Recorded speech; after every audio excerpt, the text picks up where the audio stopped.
매일 오전 11시 강한 녀석들이 옵니다. 안녕하세요. 권미란입니다. 금융시장의 변동성은 계속 이어지고 있습니다. 간밤에 나스닥은 올해 들어 두 번째 약세장 진입, 전 고점 대비해서 20% 수준의 하락을 보였는데요. 비트코인과 미국 주식, 한국 주식 등등 이 모든 위험 자산들이 여기에서 추가 하락할 것인가의 여부에 대해서 확인을 해볼 만한 시점입니다. 과연 코스피는 PBR 0.8배냐 아니면 PBR 0.6배까지 떨어질 수 있는 이슈가 발생하느냐 주목할 대목인데요. 연준의 긴축과 달러 인덱스의 흐름, 여기에 또 유동성 위기 발생 여부까지 계속 중요하게 지켜볼 만한 사안들입니다. 이유 모를 불안감들, 그리고 금융시장의 스트레스, 여기에 지수대 추가 하락 여부 확인, 이 모든 것들이 10월장을 설명하는 내용들이 될 것 같은데요. 신한투자증권은 우리 주식시장이 변동성의 정점을 아직 지나지 않았다고 판단했습니다. 그래서 연준의 긴축 경계감 속에서 앞으로 시장이 변동성이 더 이어질 수 있다라고 전망을 했는데요. 다만 코스피가 PER 9배 아래에서는 복원력이 있었다면서 2160선을 제시했습니다. 이 선 부근에서는 낙폭 과대에 따른 단기 반등 가능성에 대해서 예상을 했는데요. 다만 이 이익 전망치가 하향 조정되고 있고 여러 가지 악재가 계속 존재하고 있는 만큼 지수의 상단은 제한되고 있는 상황입니다. 악재가 터질 것인지, 악재가 해소될 것인지 이 두 가지 계속 함께 지켜보셔야죠. 오늘도 세 분 만나보시죠. 안녕하십니까? 안녕하십니까? 반갑습니다. 내일은 또 10월의 옵션 만기일입니다. 변동성 구간 세 분의 강한 코멘트 함께 해보시죠. 최인호 전문가, 여름 태풍보다 강하다. 퍼펙트 스톰. 신기수 전문가, 경기 불안에서 금융위기 불안감으로 확대. 윤겸 전문가, 손절 NO, 신중 추매 YES 라고 하셨는데요. 자, 퍼펙트 스톰이 또 나왔습니다. 윤겸 전문가가 이전에 악재 5종 세트를 강조해 주시면서 5, 6월장 그때쯤에 퍼펙트 스톰 이런 얘기도 많이 해주셨는데 오늘은 또 다른 미스터 보수 최인호 전문가가 오늘 퍼펙트 스톰에 대해서 이야기해 주시는데요. 시장의 내용들 알아볼까요? 네, 일단은 뭐 이번 하반기도 사실은 지금 4분기도 지금 그다지 이렇게 좋은 어찌 보면 이슈가 나오지 않을 거라 예상되기 때문에 내년 상반기도 연속성을 조금 두다고 봐야 돼요. 그래서 지금 경기 침체 구간이 실질적으로는 내년 말, 그러니까 지금부터 1년이죠. 이게 상당한 긴 시간이 조금 지속될 거라는 생각에서 여름 태풍보다는 강한 퍼펙트 스톰. 우리가 태풍이 오면 태풍주의보가 오고 태풍경보가 오고 이제 태풍이 들어오지 않습니까? 어찌 보면 시간론을 계산을 해야 되는데 주가나 시장 경제도 시간론이라는 게 있습니다. 여러 가지 악재적인 부분들이 실질적으로 이 부분에서 나왔을 때 얼만큼의 파급력이 있느냐에 따라서 시장이 또 연속적인 또 변화성이 또 워낙 또 이게 어떤 식으로 나갈 때일지는 우리가 또 그때 또 대응의 영역이기 때문에 그 부분에 대해서는 좀 말씀드리고 싶은데요. 저는 지금 시점을 말하는 게 아니라 올 돌아올 내년 상반기, 그러니까 이후의 시점을 좀 말씀드리고 싶어요. 이제 그걸 이제 어느 정도의 이제 추세와 이제 퍼센테이지를 한번 좀 말씀드리고 싶은데, 이제 경기 침체는 내년 말, 그러니까 새로 들어오는 2023년도에도 상당히 힘들 거고, 일단은 경기 정상 회복 시간에는 긴, 어찌 보면 수술대에 와서 회복하는 시간처럼 길게 좀 느껴질 거로 예상됩니다. 그래서 예초에 생각했던 예상보다도 침체적인 강도가 좀 심할 거로 좀 예상되고요. 일단 실업률도 지금 수준이 아닙니다. 저는 예상치를 봤을 때 지금 실업률도 한 6%, 상향 조정치가 좀 더 이상 될 것 같고요. 내년에는 한 6.4%까지 오버될 가능성도 좀 있다. 그러면 이제 그 관련 종목들 같은 경우는 로봇 관련 종목들, 산업군 같은 로봇 관련 종목들도 같이 그때 당시에는 좀 뛰겠죠. 그러니까 시장의 흐름에 따라서 그걸 맞출 수 있는 또 이렇게 시장 뷰가 있어야 될 것 같아요. 그 다음에 패디 금리 같은 경우에도 내년에는 5.5%까지도 충분히 오를 거라 예상되기 때문에 그 부분에 대해서도 대형 지주금, 그러니까 우리는 은행주라 불리는 대형 지주사들은 사실은 내실적인 어찌 보면 성장성은 있었지만 주가의 흐름에서는 큰 폭의 흐름은 보이지 않을 거라 예상됩니다. 그러면 작은 지방은행부터 시작해서 생명사, 그 다음에 뭐 보험주라든지 이런 종목에서 시장의 방향성을 좀 잡는 게 낫고, 그 다음에 신용평가기구라든지 뭐 이렇게 그런 쪽으로 한번 보시면 될 것 같고요. 실질적인 경쟁 성장 구간은 마이너스 구간이라 보시면 됩니다. 우리는 뭐 일반적으로 무역 수지나 경상 수지, 그다음에 소비자 지수를 다 포괄했을 때 보통 1%다, 2%다 하는데 가만히 숨만 쉬고 있어도 경제 구조는 1%는 올라가기 때문에 실질적으로는 그는 마이너스라고 저는 봤습니다. 그래서 마이너스 구간에 이제 내년부터는 이제 들어간다. 그 원인은 올 하반기부터다. 그럼 이 원인에 대한 분석이 좀 필요하다고 봅니다. 왜 퍼펙트 스톰이 오고 지금 이 같은 상황이 생겼는가? 원인은 각 나라의 장기화된 이 3년이라는 시간이 걸렸습니다. 이 코로나19가 아직도 완치도 되지 않고 지금 지속적으로 같이 가는데, 그래서 국가 채무 구조가 되게 많이 생겼어요. 그게 어쩌면 시발 시점이라고 좀 봐지거든요. 트리거라고 봐져요. 그러면 그에 대한 대책은 뭘까? 그럼 대책은 풀어나가게 되겠죠. 그 대책은 제일 중요한 이 뭐 원자재부터 시작해서 공물가 상승, 그 다음에 수급에 대한 불안, 그 다음에 시장의 에너지에 대한 여러 가지 좀 국가 간의 어찌 보면 수학적인 부분도 이런 것도 좀 약간 결혈되는 부분이 있기 때문에 러시아, 우크라이나 종전과도 상당히 밀접합니다. 그리고 3년 동안 지속되는 일단은 이 사회 간접 시설이라 불리죠. 왜냐하면 코로나19로 인해서 그 사회적 거리두기를 상당히 많이 뒀기 때문에 국가에서 행하는 큰 대형 건설이나 프로젝트들이 차일피 미루어졌거든요. 각 나라들이. 그래서 그 부분들이 이제 건설로 인원이 이제 들어오면서 약간 그 부분을 희석시킬 거라고 저는 예상됩니다. 그래서 대책은 일단은 빠른 시간 내에 코로나와 러시아, 우크라이나 종전이 어찌 보면 이 시장, 어두운 시장, 이 퍼펙트 스톰을 맞이하는 데 있어서 빠른 어찌 보면 회복을 가질 수 있는 저는 어찌 보면 처방, 극약 처방. 왜냐하면 사람이 아플 때 제일 마지막에 맞는 게 극약 처방이거든요. 독 같은 약을 한 대를 맞아야지 치료가 됩니다. 그래서 그 치료는 아까 말씀드린 대로 종전과 이 3년 동안 이어진 그 코로나 사태, 장기화 사태를 일단 종식시키는 게 급선무라고 저는 봐집니다. 그래서 오늘 주제를 퍼펙트 스톰이라고 가져왔습니다. 네, 알겠습니다. 경기 침체가 내년 말까지 이어질 수 있다는 전망을 제시했습니다. JP모건의 CEO가 뭐 앞으로 6개월, 9개월 동안 경기 침체가 이어질 것이라는 전망을 내놓기도 했는데요. 앞으로 6개월, 9개월이면 사실 주식시장이 6개월 정도를 선반영하기 때문에 뭐 몇 달 남지 않았다 이렇게 생각을 하실 수도 있지만 또 더 보수적인 전망을 제기하고 있습니다. 최인호 전문가는 내년 말까지 경기 침체가 이어질 것이라고 예상을 했고요.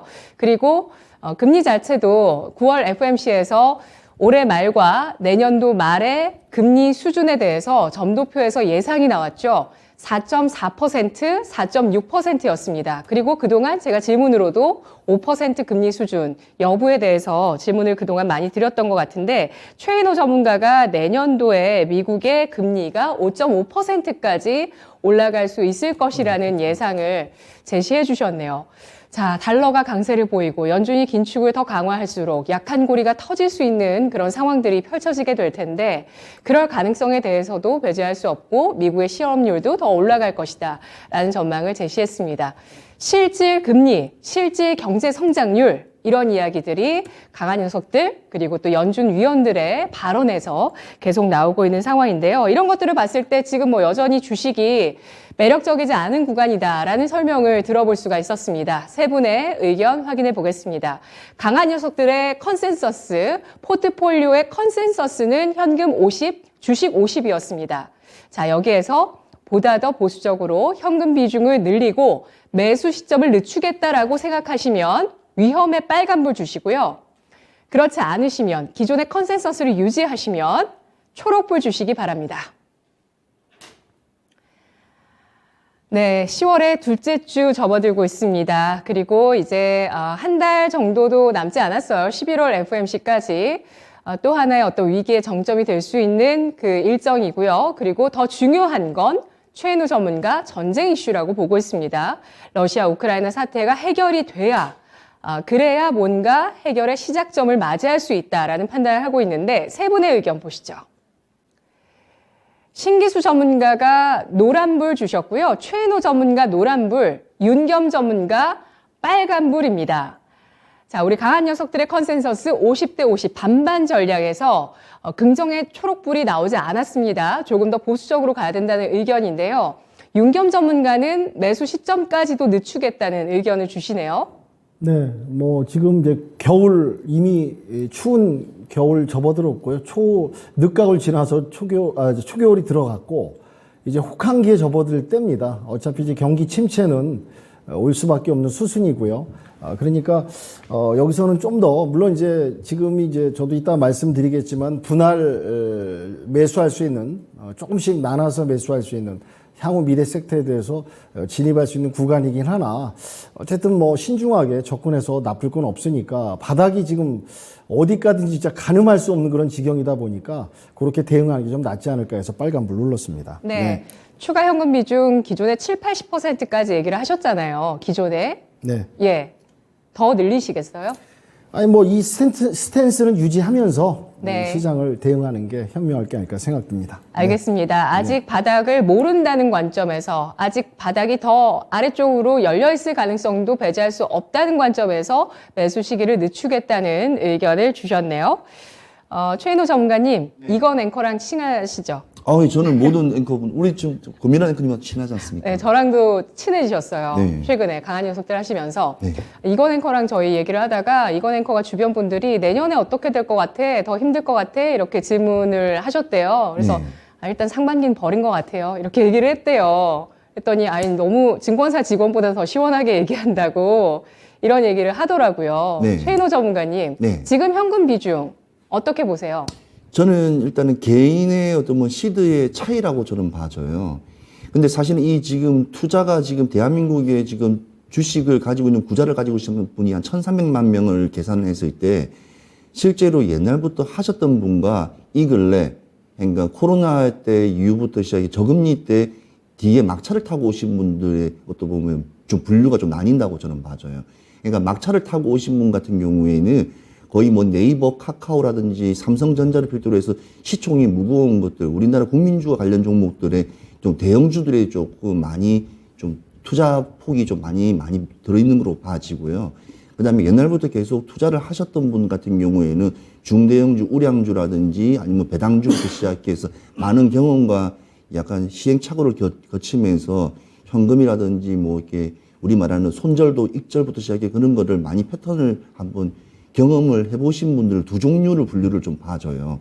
근데 지금 제일 문제는 금리가 저금리일 때 대출을 받아서 이렇게 투자에 뛰어드신 이 젊은 20, 30대 이게 젊은 친구분들에게는 조금 안 좋은 상황이라고 봐져요. 왜냐하면 가만히 있어도 지금 네이버, 카카오 같은 경우에는 진입구간에서 반토막이 난 종목들이 거의 한 1,000개 이상도 뭐 날 정도로 시장이 그다지 좋은 상황이 아니기 때문에 그걸 대처할 수 있는 부분이 없다고 저는 봐져요. 그래서 사람과 사람이 어찌 보면 차이점이 있기 때문에 저는 지금 이 시점에서는 뭐 아주 저점입니다. 물을 타십시오. 뭐 이렇게 표현도 할 수도 있는 상황도 아니고요. 지금은 무조건 제가 말씀드렸다시피 올 하반기까지는 이 종목이 오를 수 있는 기점이 없다고 봐집니다. 그래서 관망치에서 조심스럽게 관망을 하면서 시장에 대응을 하는 게 저는 맞다고 봐지고요. 무조건 이게 저점, 이 저점이라는 기준은 그 지금 증권사나 컨센서스에서도 나오는 게 없습니다. 절대로 그런 데 현혹하지 마시고 시장의 뷰를 한번 보시면서 과연 이 종목이 지금 50% 빠졌거나 60% 빠졌을 때 과연 진입가까지 올라갈 수 있는가는 상당히 힘든 구간일 거예요. 왜냐하면 호재가 많이 없기 때문에. 그래서 계속 지켜봐야 되기 때문에 현금도 그냥 가지고 계신 분들은 그냥 지켜보면서 일단 대응하시는 게 저는 유리하다고 봐집니다. 그래서 유리한 고지를 말씀드리려고 제가 노란불을 눌렀습니다. 네.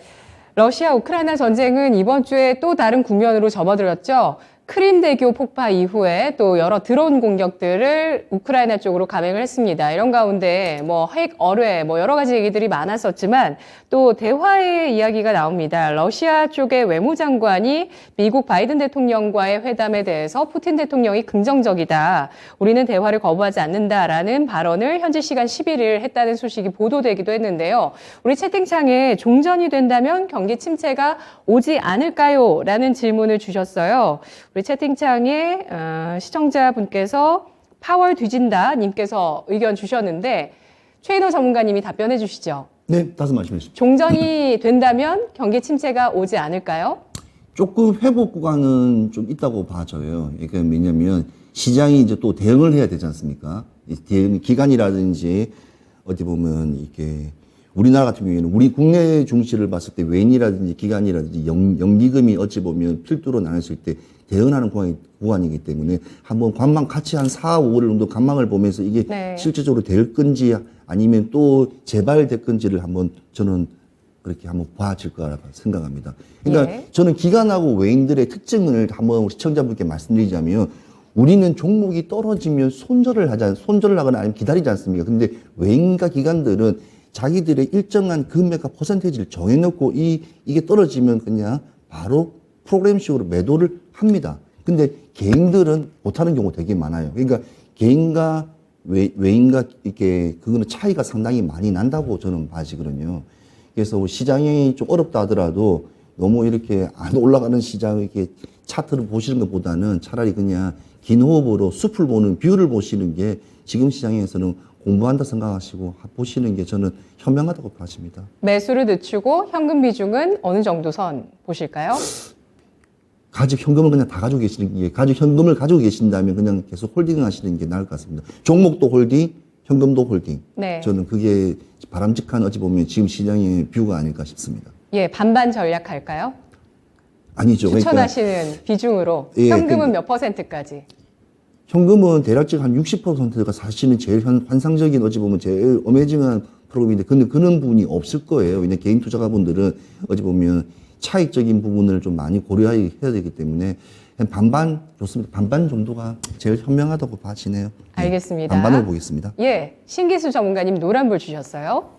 예, 저는 내일 밤에 CPI 보고 이제 대응 전략을 세울 예정이고요. 예, 뭐 단기 반등은 가능하니까. 근데 이제 내일 뭐 CPI가 예상치보다도 높게 나오면 또 저점이 또 깨지겠죠. 그래서 그런 부분을 보면서 지금 대응 전략을 세워야 되기 때문에 지금은 뭐 현금 저는 계속해가지고 이제 현금은 지금 뭐 갖고 있고 뭐 비중은 뭐 한 절반 그 정도는 된다고 생각을 하고 있고요. 기회가 올 것인가 아니면 이제 추가 하락으로 다시 또 이제 바닥을 또 논해야 될 것인가 다른 바닥을 이런 부분은 내일 밤을 보내고 난 이후에 뭔가 좀 생길 것 같습니다. 네, 그러면 단기적으로 오늘 매수 시점도 잡아보실 생각이세요? 아니면 관망하고 넘어가시겠어요? 오늘이요? 네. 예, 오늘 관망이죠. 오늘 관망하시고 네. 내일 CPI 발표 이후에 매수 가능 여부 또 판단 필요할 것 같습니다. 개장 전에 또 후에 또 함께 하시니까요. 신기수 전문가 의견 내일 또 지켜보시고요. 채팅창에 쿠마카지로님께서 어려운 시장에 냉정한 의견을 주는 유일한 방송인 듯 합니다.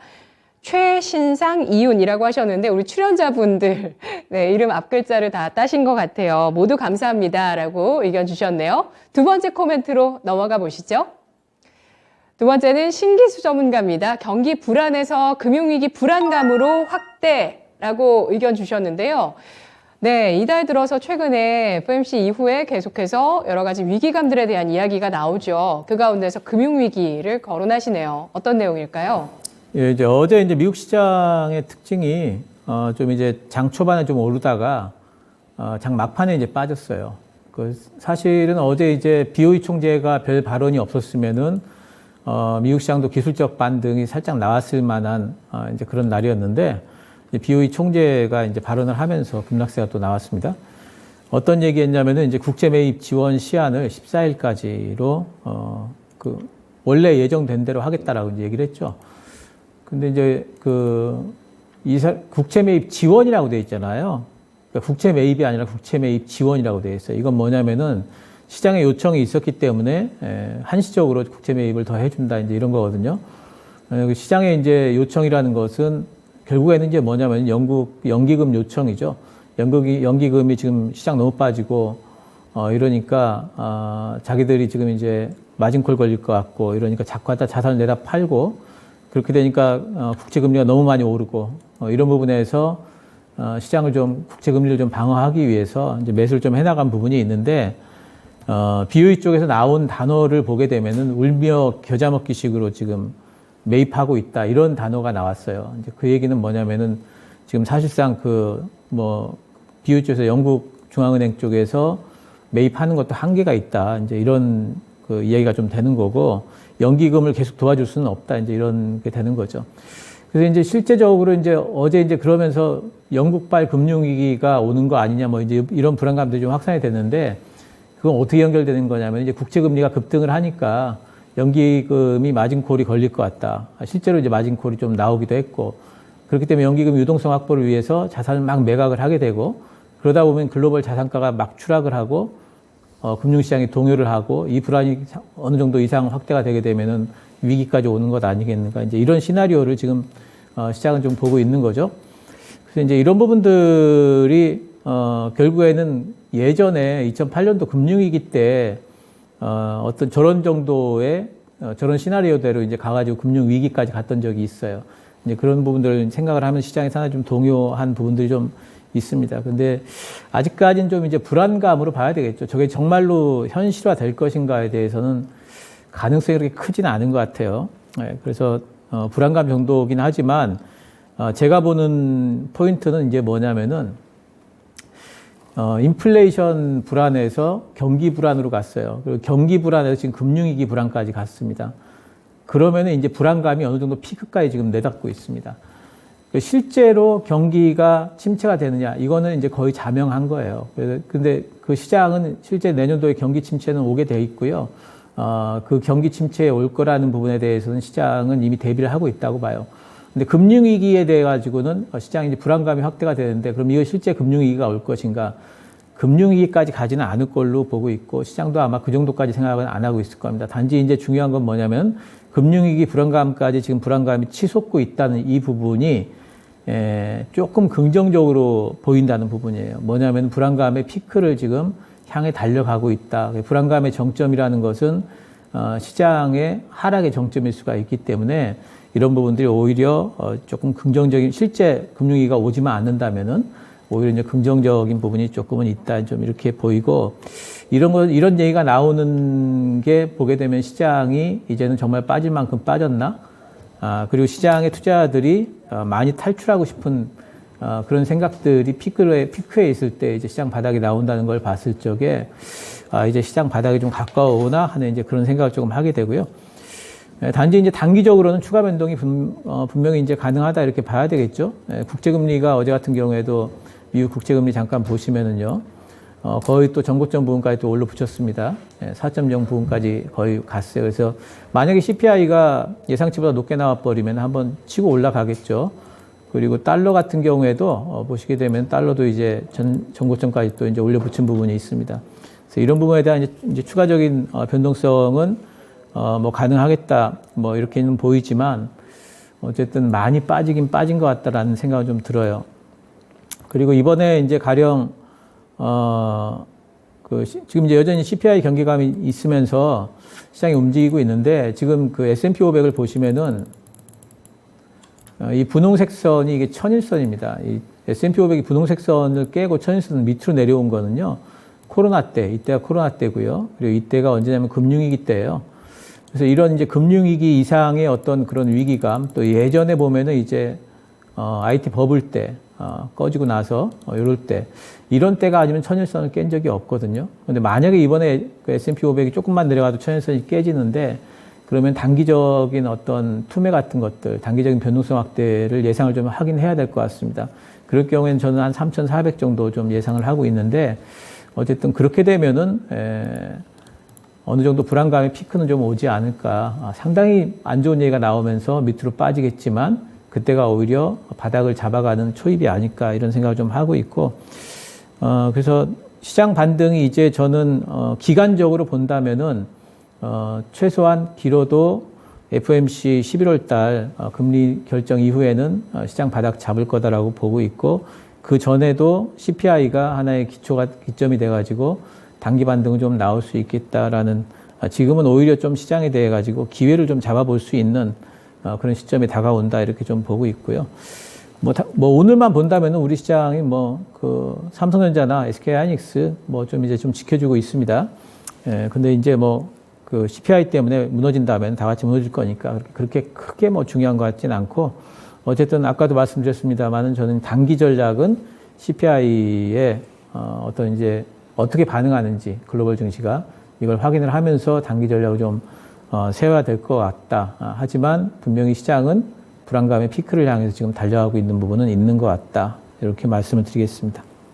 네, 알겠습니다. 그래서 악재가 터지는 가능성에 대해서 내다보면서 그 시점을 좀 노려보겠다. CPI도 중요하게 주목을 하고 있고 물가, 긴축, 달러화 인덱스의 흐름도 주목하고 있는 가운데 이 달러화에 또 영향을 줄 수 있는 또 하나의 변수이자 또 금융시장의 변동성을 제공할 수 있는 변수로 영국 연기금의 마진콜 이슈에 대해서 설명해 주셨네요.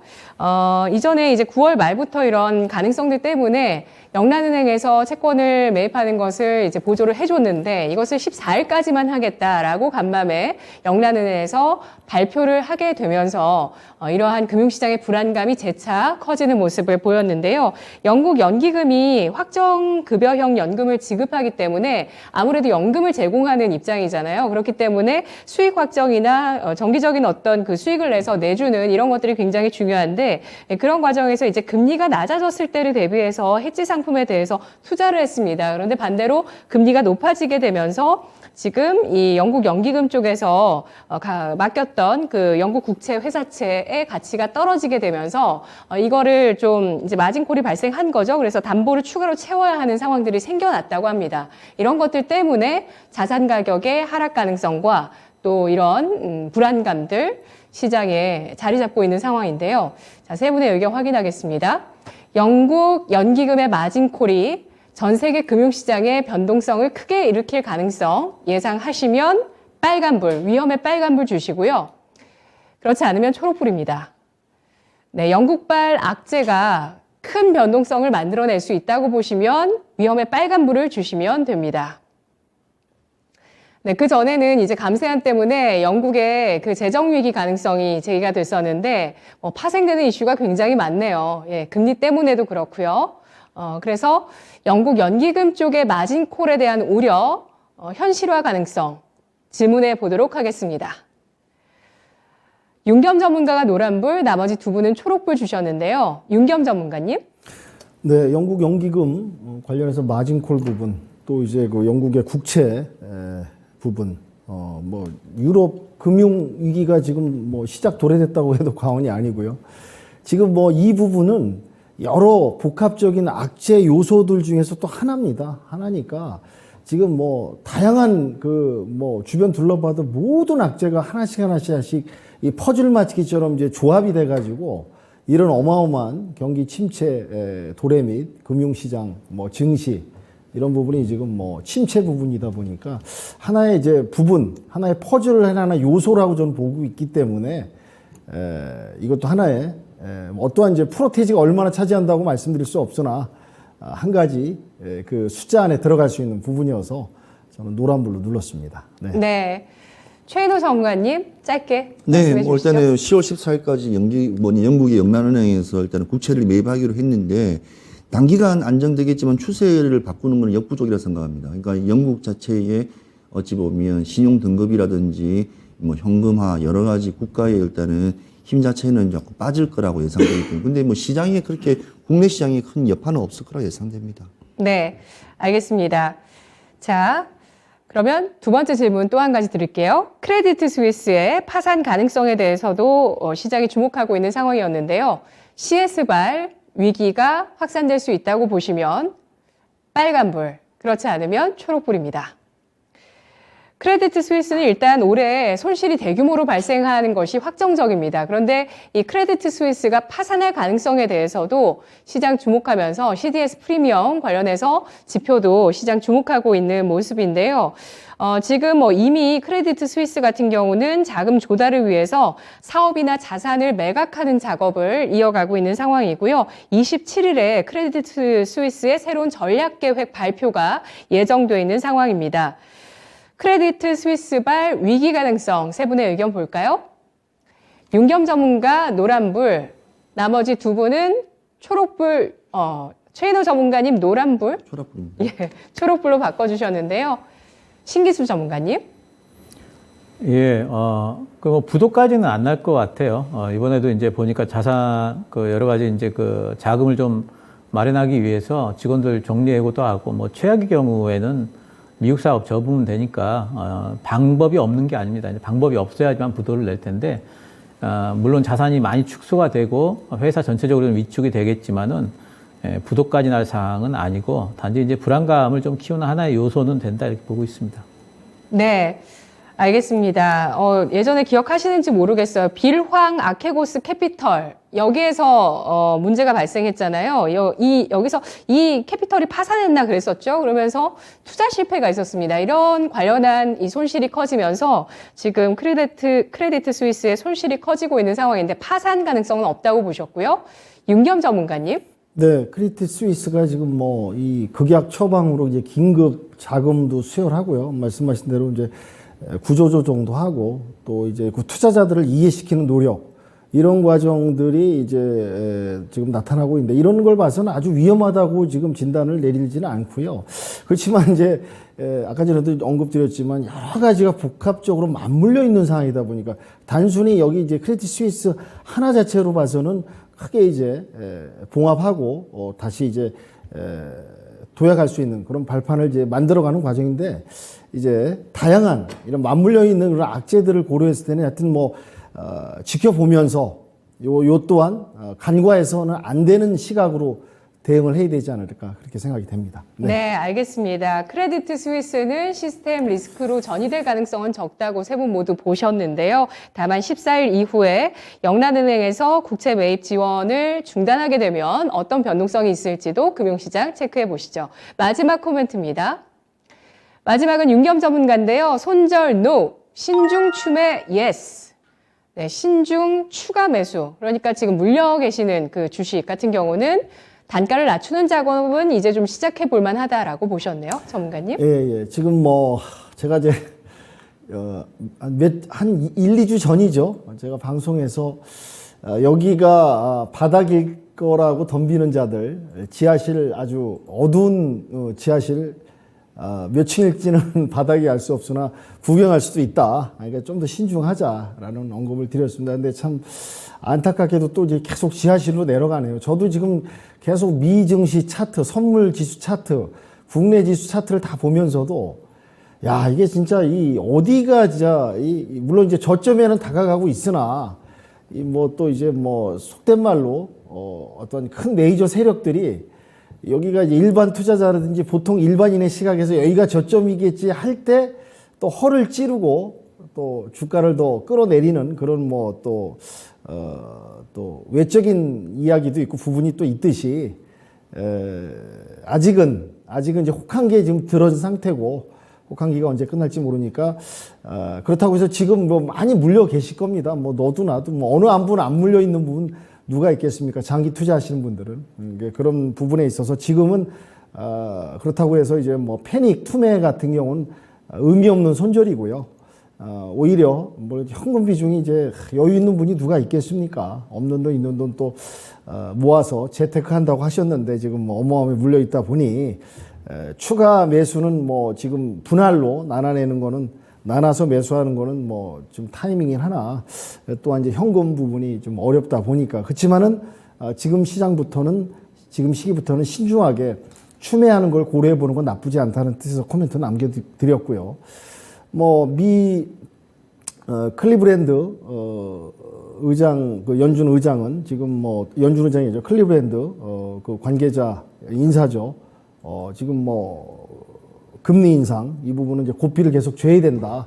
뭐 경기 침체가 오든 안 오든 뭐 오겠죠 물론 뭐 금리 인상을 하는데 경기 침체가 안 따라온다는 건 어쩔 수 없는 거니까 따라올 수밖에 없대요. 그거를 이제 감안하더라도 2% 인플레이션을 갖다가 잡기 위해서 고삐를 쥐겠다 이런 부분이 참 어떠한 이제 시장의 흐름에 있어서 지금 심리를 위축하게 만드는 가장 큰 요소가 아닌가 생각이 들고요.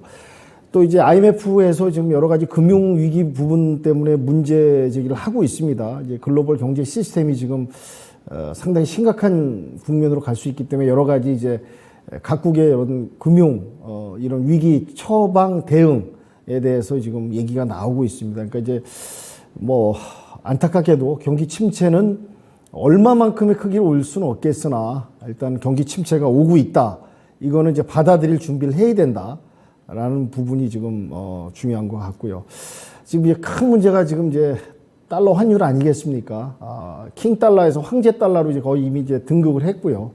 이 황제 달러가 지금 어려운 국가 약소국을 죽이는 약소국들이 더 신음할 수밖에 없는, 우리나라도 예외가 아니죠. 뭐 환율이 올라가면 뭐 좋은 것보다는 악재가 더 많다 보니까 이런 부분에 있어서 이제 세계 경기 침체가 맞물려서 오고, 이 경기 침체가 증시에 영향을 줘서 이렇게 지금 반등하지 못하고 어디가 저점인지 모르게 지금 계속 추락하고 있는 이런 부분에 있어서 하여튼 손절은 패닉 손절은 의미가 없고, 이왕 여기까지 견디셨다면 이런 부분을 감안해서 신중 추매를 진행해야 되지 않나, 이렇게 또 한번 생각이 듭니다. 하여튼 영국 채권 시장이 지금 뭐 혼란스럽습니다. 유럽 증시 같은 경우 이게 이제 혼란을 가중할 수 있는, 이게 어떻게 이제 국면이 전환되고 어떻게 활로를 찾아서 풀어갈지는 지켜봐야 되겠지만은, 여하튼간에 지금 이 금융 불안이 혼란을 더 플러스 가중하고 있다, 이런 부분이 유럽 증시의 특징이라고 볼 수 있고요. 지금 증시 변수로는 이놈의 전쟁이 진짜 어떻게 좀 얘기가 오고 가고 있습니다. 미국하고 또 러시아하고 지금 뭐 약간 이제 밀담이 될지는 모르겠습니다만, 하여튼 이 정전 이런 부분이 조금씩 얘기는 나오고 있으나, 하여튼 연말 이내에 빨리 어떻게든 좀 매듭이 돼야지만이 이제 또 곡물가들이 좀 들썩이고 있습니다. 곡물가가 들썩이고 곡물가 값이 치솟는다는 것은 증시에 절대 플러스 요인이 아니기 때문에, 이게 또 이제 어떻게 흘러갈 것인지 평화협정이라든지 전정협정 부분도 계속 지켜봐야 될 것 같고요.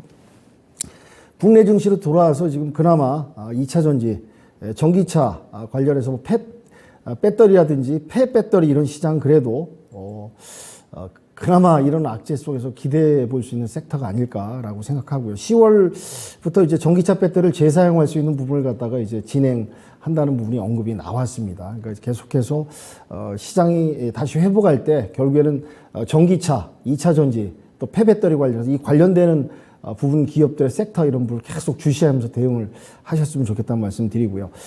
지금 오늘 이제 기준금리가 이제 빅스텝에서 3% 드디어 올게 왔습니다. 참 답답한 노릇이죠. 인플레이션에 의한 금리 인상이 좀 따라오는데, 이 부분 체크하면서 대응하시고, 불화수소 관련주, 불화수소 값이 뭐 10년 새 좀 최고로 지금 뭐 폭등을 했다고 합니다. 그러니까 이렇게 좀 치솟는 가격들, 원자재 가격에선 관련주들 좀 체크해 보시면서 분석하시면 도움이 되지 않을까 생각이 듭니다. 그래서 오늘 한은의 3% 금리 인상에 따르는 금융 관련주, 그리고 방금 언급드린 이제 배터리 관련주 이런 것들을, 이런 어려운 시장이지만 시장이 다시 반등을 저점을 딛고 진짜 회복할 수 있는 타이밍이 왔을 때 가장 빨리 회복할 수 있는 섹터 이런 종목들을 체크해 보시면서 대응해 보시는 것 어떨까 해서 코멘트하고 시황하고 관심 섹터까지 정리해서 말씀드리도록 하겠습니다. 네. 손절은 의미 없고 이제 추가 매수를 신중하게 고려해 볼 시점이라는 의견이었습니다. 과연 세 가지 섹터 말씀해 주셨는데 어떤 쪽을 오늘 선택을 하셨을지 궁금한데, 질문 한 가지 마지막 드려볼게요. 정부 당국에서 어제 이복현 금감원장이 긴밀하게 공매도 전면 금지에 대해서 협의하고 있다는 내용이 나왔습니다. 공매도 전면 금지 조치 나온다면 공매도 많았던 종목들 호재다, 초록불, 그렇지 않다, 빨간불입니다.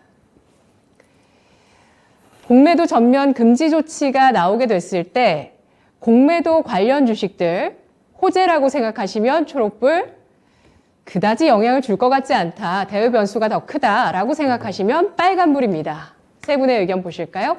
신기수 전문가가 빨간불, 최인호 전문가, 윤겸 전문가가 초록불을 제시해 줬습니다. 자, 코멘트 여기까지 함께 확인을 해봤고요. 이어서 추천주 동향을 알아보도록 할 텐데요. 신은석 캐스터와 함께 하시죠. 네, 강한 녀석들의 강한 녀석들 흐름 체크해 보도록 하겠습니다.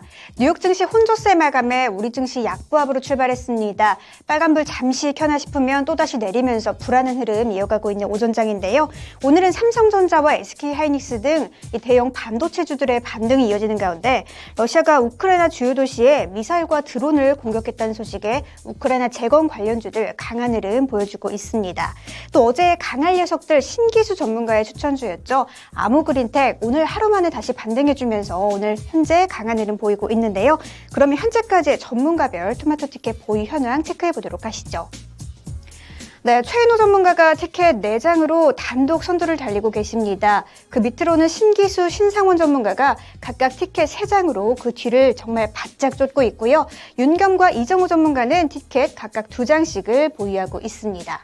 네, 과연 최인호 전문가가 단독 선두를 계속해서 지켜낼 수 있을지 여러분들도 지켜봐 주시길 바라면서 오늘 강할 녀석들에는 또 어떤 추천주들이 있는지 지금 바로 확인해 보시죠. 네, 오늘 오전장 마무리하는 종목들 만나보시죠. 세 분의 강한 녀석들의 종목입니다. 최인호 전문가 동서, 신기수 전문가 성광밴드, 윤겸 전문가 첨보를 가지고 왔습니다. 이 가운데서 전쟁 관련주라고도 볼 수 있고요. 또 조선주입니다. 조선 관련주라고 볼 수 있는 종목을 보도록 할게요. 신기수 전문가의 성광밴드 투자 포인트 주시죠. 예, 성광밴드는 이제 피팅 업체죠. 조선주라고 우리가 이제 알고 있지만 사실 그 피팅 밸브들은 조선 쪽에만 배에만 들어가는 거 아니고요. 플랜트 쪽에는 다 들어갑니다. 뭐 화학 플랜트든 태양광 플랜트든 다 들어가고요. 3분기 실적이 지금 굉장히 잘 나올 걸로 보고 있습니다. 지금 실적 구간 들어가고 있기 때문에 매출이 작년 대비해서 147% 2배 이상 잘 나올 것 같고 영업이익은 흑자 전환 104억이니까 흑자 전환하면서 상당히 좀 잘하고 있다 이렇게 봐야 되겠죠. 지금 계속해가지고 이제 호재거리들은 뭐냐면 카타르 북부 가스전 LNG 쪽입니다. 이쪽이 증설을 지금 하고 있는데 이게 시작한 지 3년 됐어요. 3년 됐는데 지금 잘 되고 있어가지고 올해부터 증설이 들어가거든요. 그래서 정제시설 관련해가지고 계속 시설을 늘리고 있기 때문에 올해 초부터 지금 피팅 수주가 지금 계속 되고 있습니다. 아마 내후년까지 이 부분에 이제 피팅 수주가 계속 증가할 걸로 보고 있고 그리고 지금 현재 LNG 최대 수출국이 미국입니다. 미국인데요. 미국 쪽이 지금 유럽에서의 LNG 지금 수요가 굉장히 증가를 하면서 증설을 지금 이제 추진을 하고 있는 것 같아요. 이렇게 되면은 미주 쪽에 지금 사업부가 있는 성광밴드 같은 경우에는 영업 경쟁력이 상당히 좀 부각이 될 걸로 보고 있습니다. 그리고 또 이제 LNG용을 왜 지금 주목하냐면은 LNG용 피팅 밸브들은 스테인리스나 합금강 이런 걸로 만들어요. 그래서 이런 부분들이 이제 상당히 좀 수익성이 좀 높습니다. 그래서 이익률이 증가할 걸로 기대를 하는데 실제로 내년도 예상 그 ROE가 9.3% 정도를 지금 이제 예상을 하는데 이게 YOY로 1.9% 정도 올라가는 걸로 지금 이제 보시면 되겠고요. 내년도 예상 봤을 적에 이제 PBR 1.1배 정도입니다.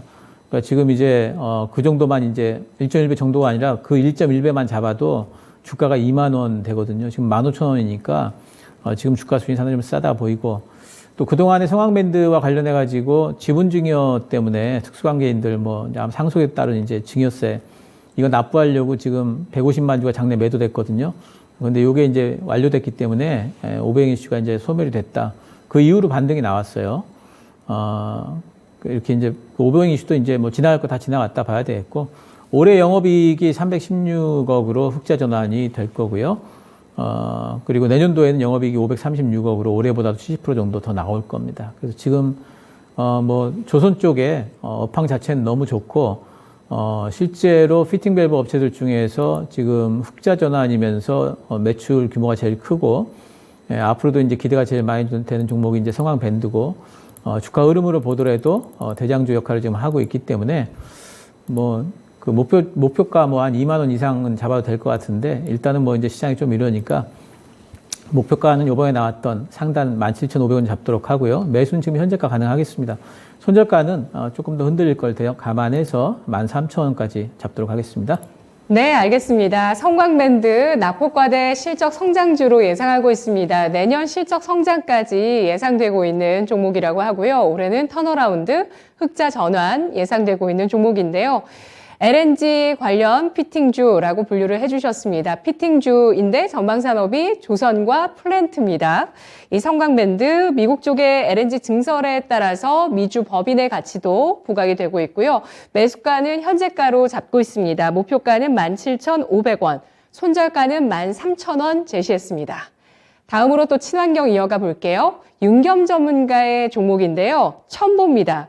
윤겸 전문가, 불화수소, 금융, 배터리 이 세 가지 가운데 배터리를 주목해 주시네요. 첨보의 투자 포인트 주시죠.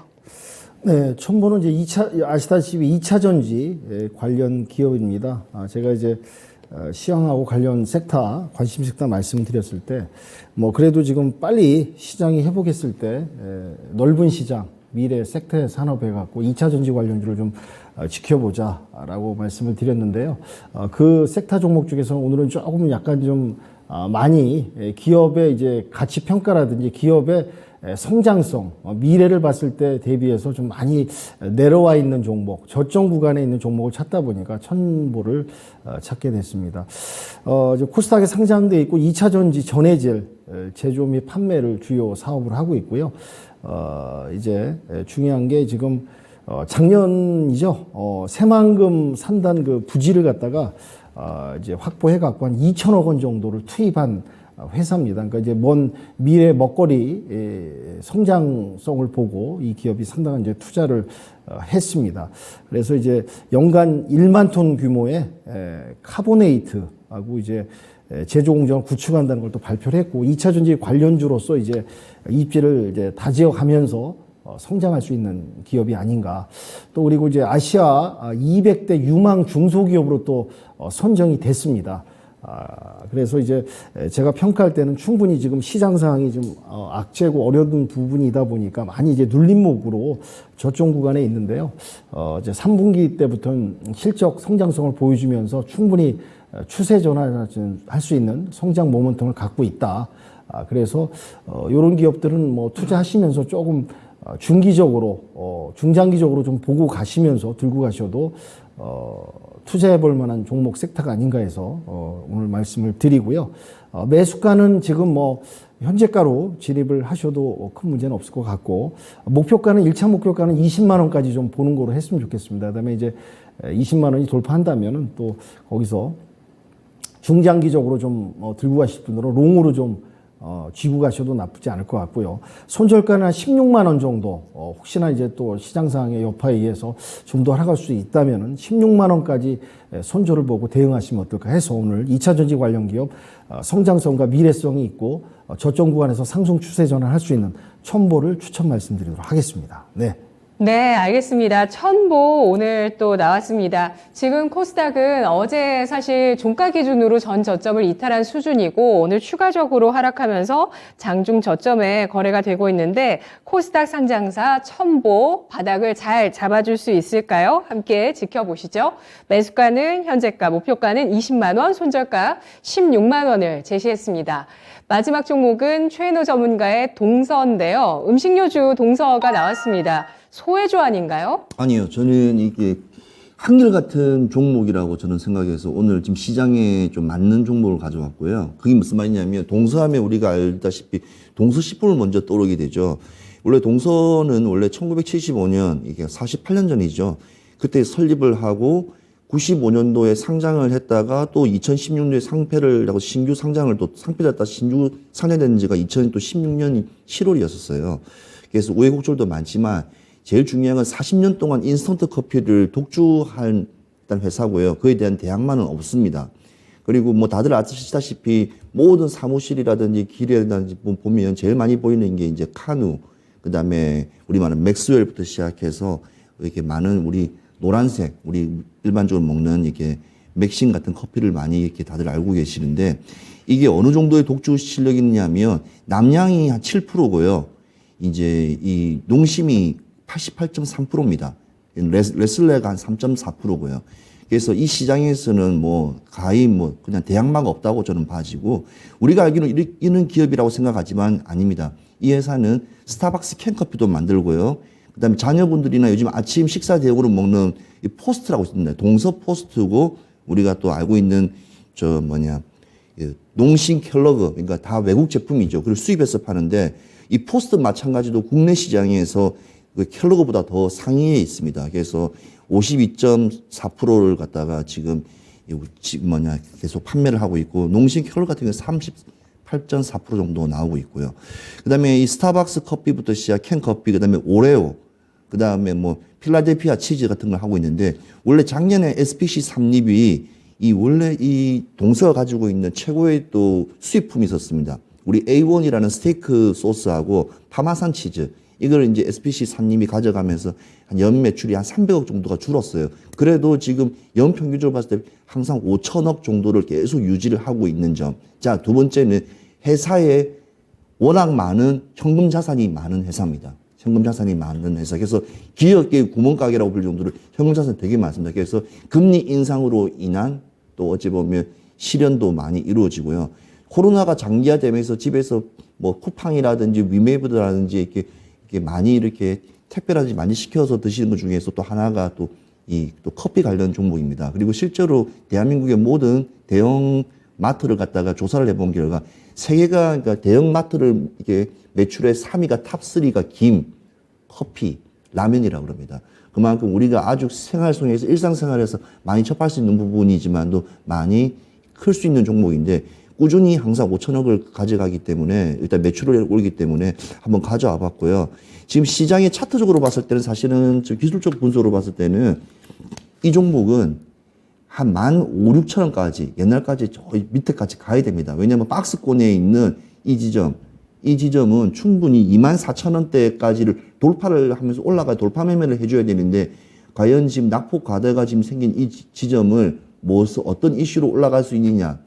하반기에 뭐 밀이라든지 아까 말씀드렸던 아침 대용으로 먹는 이런 뭐 콤프레이크 같은 이런 그런 데 관련된지 아니면 유제품에 관련된 커피라기 때문에 그런 쪽에서 조금 하반기에 약간 그 원자재 수급에 관련 탄력만 붙는다면 다시 한번 추세가 일단은 좀 올라갈 수 있지만 지금으로서는 좀 이게 하방으로 좀 많이 좀 내려왔다는 게 조금 아쉽던 좀 따름입니다. 그래서 제가 이 종목은 이 손절가를 18,500원 좀 타이트하게 잡았습니다. 왜냐하면 어디까지 더 빠져나갈 수 있을지 모르기 때문에 18,500원을 잡았고 목표가는 23,000원을 잡았고요. 23,000원만 돌파가 된다면 충분히 지금 위에 있는 파란색 박스권까지 충분히 올라갈 수 있다고 저는 봐집니다.